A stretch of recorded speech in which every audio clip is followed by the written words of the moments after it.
नमस्कार, सुप्रभातम। सर्वप्रथम sunrise English school के ऑनलाइन क्लासेस में कक्षा 10वीं के सभी छात्र और छात्राओं का स्वागत है। आइए छात्रों, आज हम यहाँ पर इस वीडियो के माध्यम से आपको कक्षा 10वीं विषय हिंदी और छात्रों हमारे किताब का नाम है स्पर्श भाग क्रमांक 2। ये किताब देखने जा रहे हैं। और छात्रों हमारे पाठ का नाम है यहाँ पर देखो, पर्वत प्रदेश में पावस। पाठ क्रमांक 5 और पाठ का नाम क्या है? पर्वत प्रदेश में पावस, यानी कि ये कविता है। इस कविता के देखो लेखक है सुमित्रा नंदन पंत, बराबर है। और इनका कार्यकाल देखो 1900 लेकर 1973 तक है। अब देखो छात्रों, हम यहाँ पर सर्वप्रथम सुमित्रा नंदन पंत जी का परिचय देखने जा रहे हैं। ध्यान दीजिए। देखो, 20 मई 1900 को उत्तराखंड के कौसानी अल्मोड़ा में जन्मे सुमित्रा नंदन पंत ने बचपन से ही कविता लिखना शुरू कर दिया था। देखो, यहाँ पर बोल रहे हैं सुमित्रा नंदन पंत जी का वर्णन यहाँ पर किया जा रहा है। ध्यान दीजिए।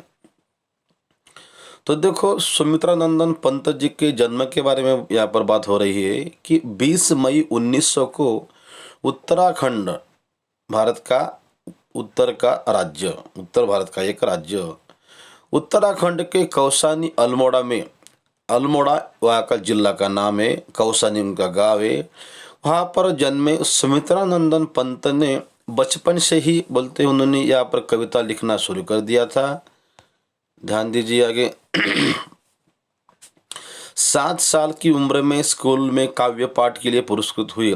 जब उनकी उम्र 7 साल थी तो बोलते 7 साल की उम्र में ही यहाँ पर सुमित्रा नंदन पंत जी ने क्या कर दिया, उनको पुरस्कृत कर दिया गया काव्य खंड के लिए। और 1915 में स्थायी रूप से साहित्य सृजन शुरू किया और छायावाद के प्रमुख स्तंभ के रूप में जाने गए। कौन? सुमित्रा नंदन पंत जी।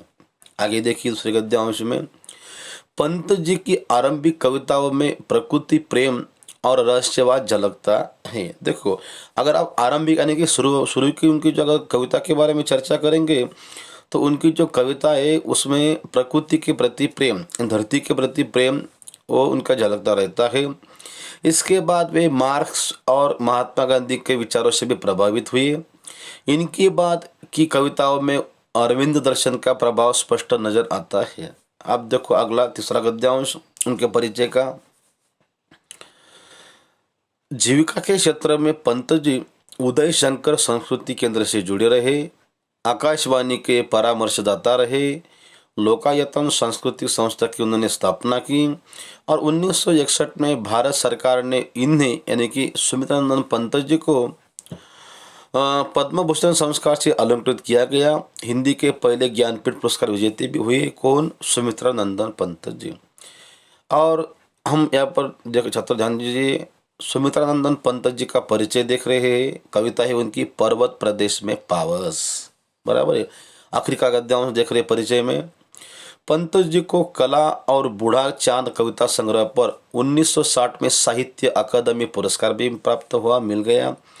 1969 में चिदम्बरा संग्रह पर ज्ञानपीठ पुरस्कार सहित अनेक पुरस्कारों से उनको सम्मानित किया गया। किनको?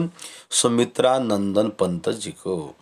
और देखो उनका निधन, उनका यानी कि सुमित्रा नंदन पंत जी का निधन 28 दिसंबर 1977 को हुआ।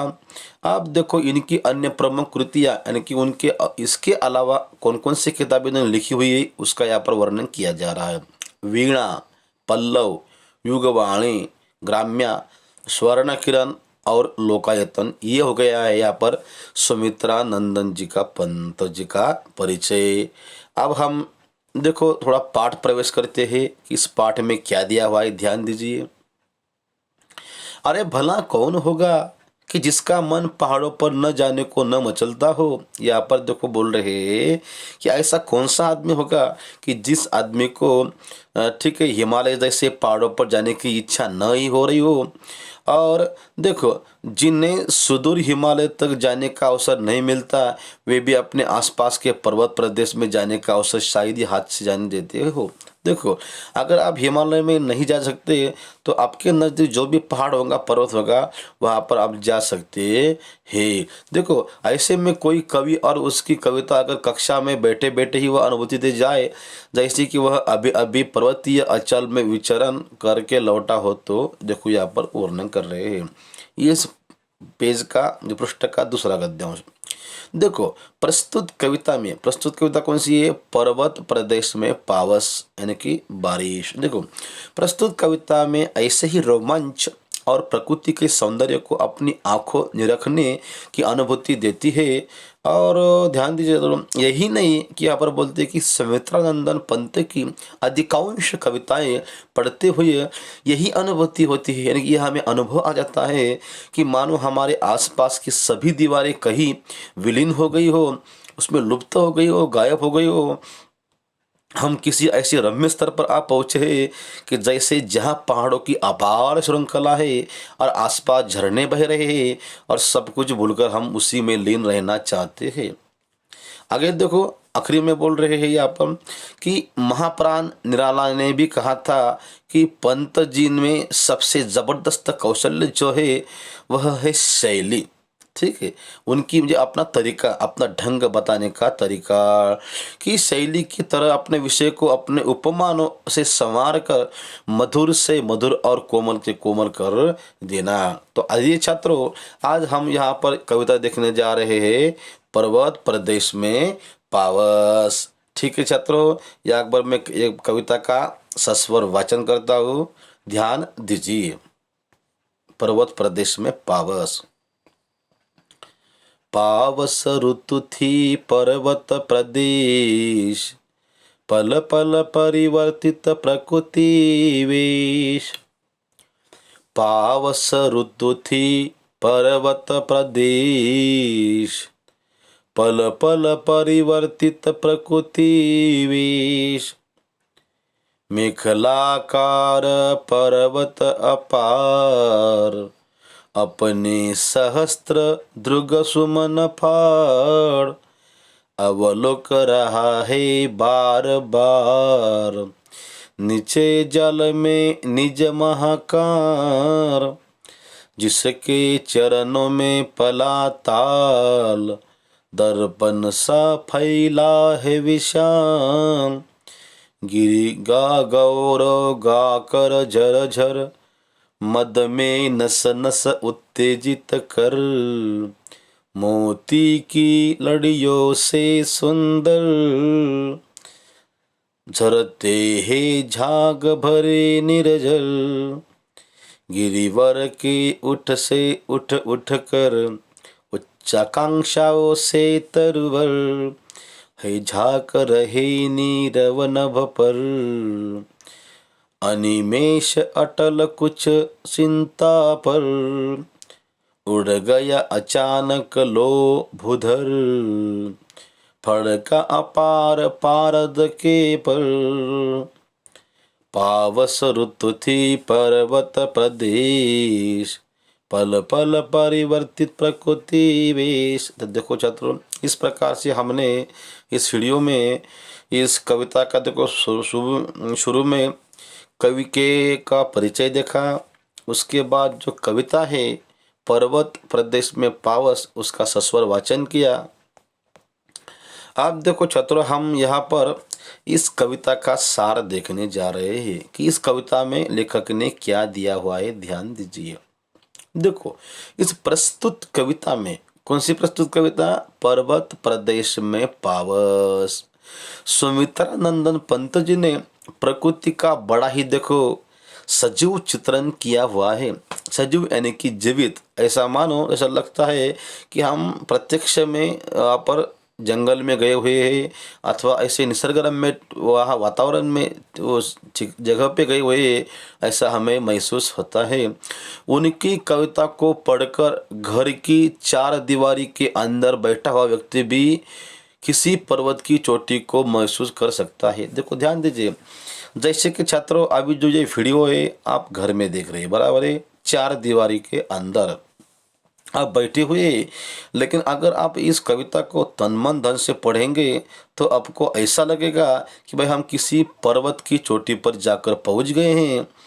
आप देखो, जिसने कभी पर्वत वन झरने नहीं देखे, हो सकता है आप शहरी बाग, जो छात्र शहरी भागों से ताल्लुक़ रखते हैं, शहरों में रहते हैं और ज़्यादा वो पढ़ाई के कारण किसी कारणवश बाहर गए नहीं है, जंगल में गए नहीं है, पर्वत में गए नहीं है, पर्वत की चोटी पर गए नहीं है, अथवा कभी किसी ने झरने नहीं देखे हैं, ऐसे जो छात्र होते हैं, ऐसे जो मनुष्य होते हैं, वो तो पंत जी की भी सुमित्रानंदन इस अद्भुत कविता के जरिए प्रकृति के मनमोहक रूप की कल्पना कर सकते हैं कि पर्वत कैसे होते हैं, पहाड़ कैसे होते हैं, इस प्रकार से आप कल्पना कर सकते हैं। देखो, प्रस्तुत कविता में कवि ने दूर दुराज की पर्वत श्रृंखलाओं तथा झरनों, वर्षा ऋतु तथा बादलों का अच्छी तरह से यहाँ पर वर्णन किया हुआ है, और जिसे देखकर कोई भी व्यक्ति प्रकृति से प्यार कर बैठेगा, प्रकृति से प्यार कर सकता है। तो आइए छात्रों, आज हम यहाँ पर इस कविता को देखने जा रहे हैं। चलो पहले देखो, पहला यहाँ पर सेंटेंस है, ध्यान दीजिए। पावस ऋतु थी पर्वत प्रदेश, पल पल परिवर्तित प्रकृति वेश। ध्यान दीजिए, देखो आप देखो, पावस, पर्वत प्रदेश में पावस, इस कविता के माध्यम से कवि सुमित्रा नंदन पंत जी ने देखो पर्वतीय इलाके का, पर्वतीय ठिकानों का, पर्वतीय जगहों का वर्षा ऋतु का सजीव चित्रण किया हुआ है। यानी कि देखो, वर्षा ऋतु में बारिश के समय में पर्वतों में कैसे कैसे आप अपने देखने को चित्रण देखने को मिलता है, उसका उन्होंने ठीक है जीवित उदाहरण यहाँ पर प्रस्तुत किया हुआ है। पर्वतीय प्रदेश में वर्षा ऋतु होने से वहाँ प्रकृति में पल पल बदलाव हो रहे हैं।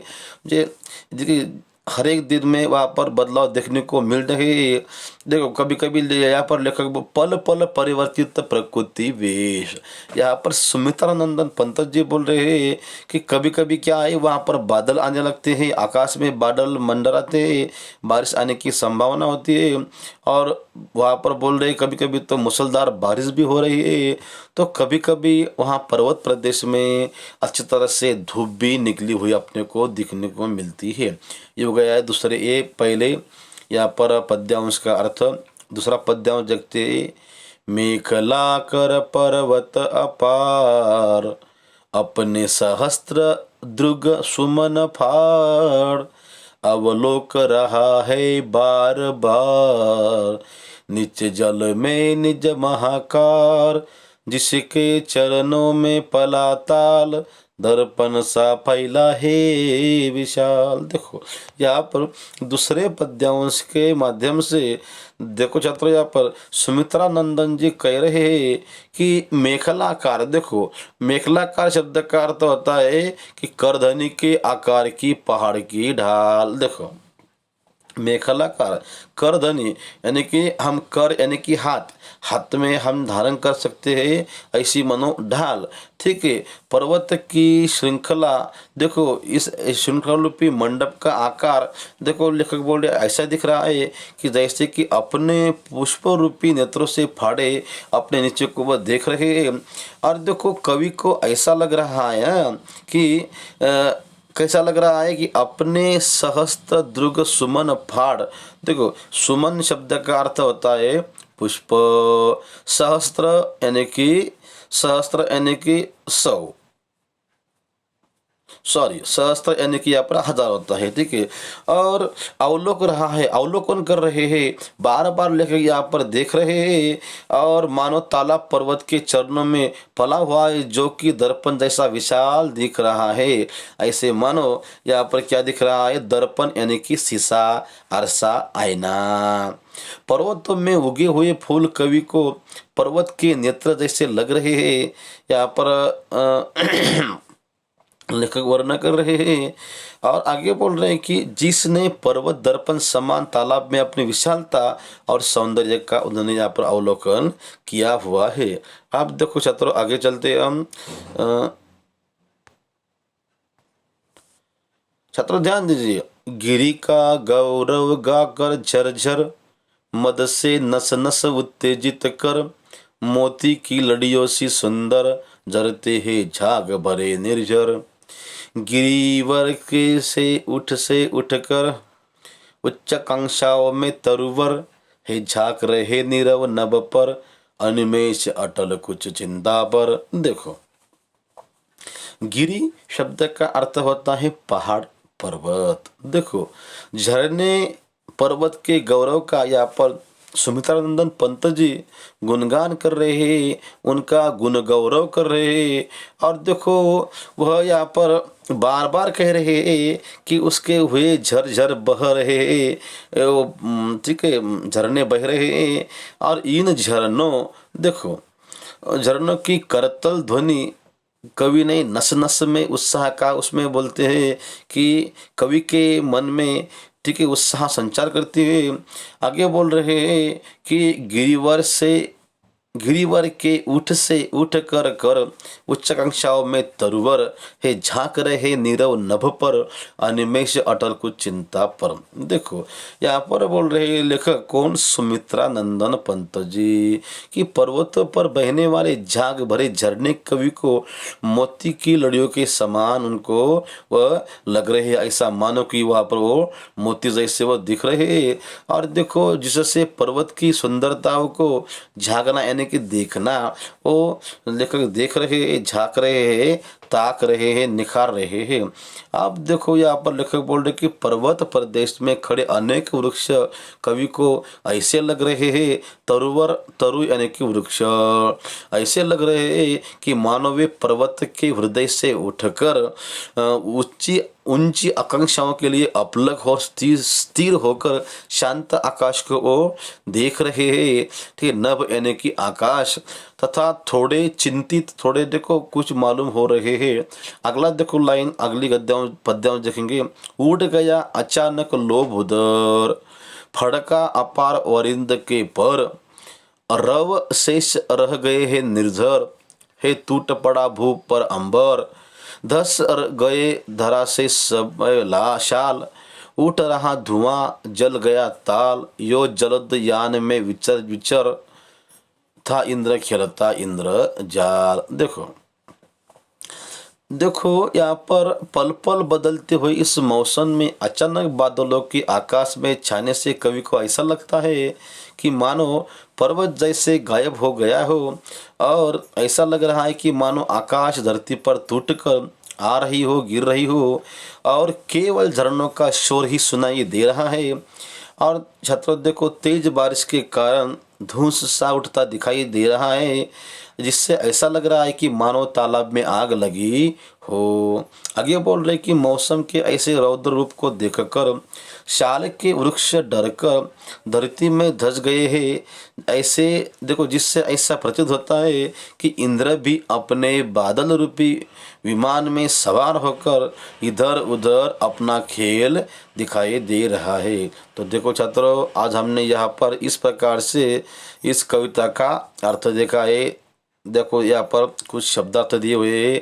पावस ऋतु यानी कि वर्षा ऋतु, वेश यानी कि रूप, मेघलाकार यानी कि करधनी के आकार की पहाड़ की ढाल, अपार यानी कि जिसकी कोई सीमा नहीं होती उसको अपार कहते हैं, सहस्त्र यानी कि हजार, द्रुग सुमन यानी कि फूल रूपी आंखें, अवलोक यानी कि देख रहा, महाकार यानी कि विशाल आकार, ताल यानी कि तालाब, दर्पण यानी कि उसका अर्थ होता है शीशा, कांच, आरसा बोलते हैं मराठी में, गिरी यानी कि पहाड़ पर्वत, मद यानी कि मस्ती अहंकार, उत्तेजित करना यानी कि भड़काना, निर्झर यानी कि झरना, उर यानी कि उसका हृदय अर्थ होता है उच्चाकांक्षा यानी कि उच्च आकांक्षा, तरुवर यानी कि वृक्ष, नीरव शब्द का अर्थ होता है शांत, अनिमेष यानी कि अपलक, अटल यानी कि स्थिर, भूधर यानी कि भू यानी कि जमीन, जमीन पर धारण करने वाला पर्वत, वारिद यानी कि उसका अर्थ होता है बादल, अरवशेष यानी कि केवल शोर बाकी रह जाना, सभय यानी कि डर कर, जलद यानी कि बादल रूपी वाहन,